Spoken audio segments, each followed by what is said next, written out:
Hola, fifth grade. We're practicing conversations again today. Imagine that.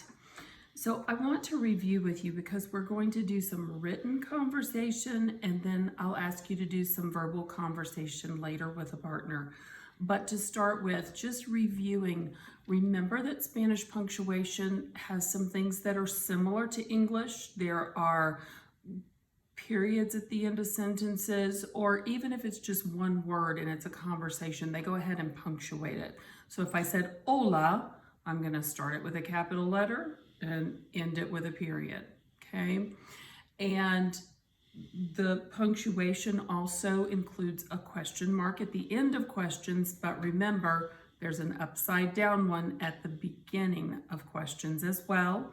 And then exclamations. Just like English, they put an exclamation point at the end, but they're also going to put an inverted one, the dots at the top and the line is down at the bottom at the beginning of the question.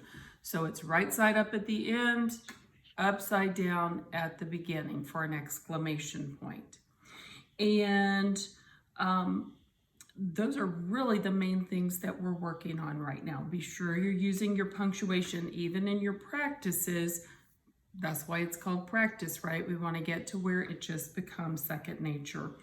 In a conversation or in a sentence, you want to be sure that you capitalize the first letter of the first word that someone says, and of course, capitalize the first letter of questions, capitalize the first letter of an exclamation.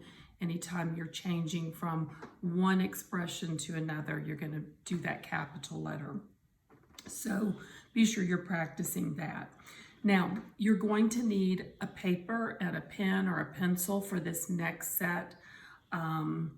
We are doing this on whiteboards in class, but I'm going to get you just to write it on paper at home, and you can post it, send a photo of it in to me to check, just like we usually do, okay?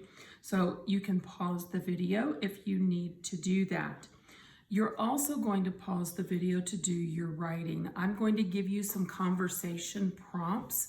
So for example, if I said hola, you might say back to me, buenos dias, if I say it's morning, right? And so you're gonna need some time to write that. So just pause the video, write what you need to write, and then start it back up again, okay? Pause now if you need to go get pen and paper. Okay, now that we're ready to go, I am going to give you a conversation prompt. Remember to pause the video, write what I say, and also write what you think you should say in return.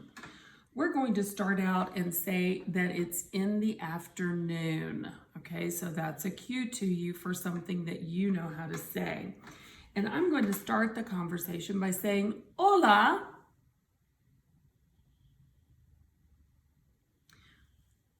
¿Cómo estás?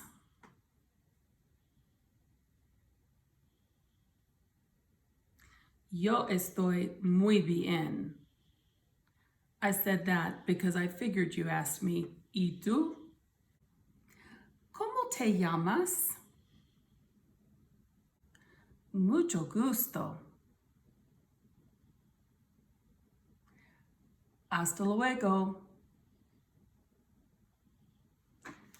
Okay, let's try another conversation. That was a good short one. I threw mucho gusto in there. Do you remember it from the video? Mucho gusto means it's nice to meet you. And you hopefully told me back something along the lines of igualmente.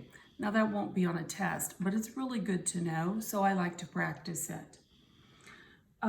Let's do another conversation, and this one's going to be at night. It will be similar. Be sure that you are answering different things than what I'm saying. Don't just repeat back to me. If I say hola, you say hola back. Try to say something different because we've learned different things that you can say. All right, here we go again. Hola,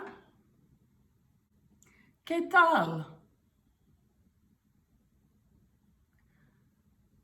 se llama el chico? ¿Cómo se llama el chico? You'll have to make up an answer for that one. Hasta mañana. Remember to post your written work for me and then do some verbal partner practice. I put the instructions in the directions that are written in the assignment. It's the same thing you did the other day with practicing with a sibling or a parent in order to get some out loud practice in. Hasta luego.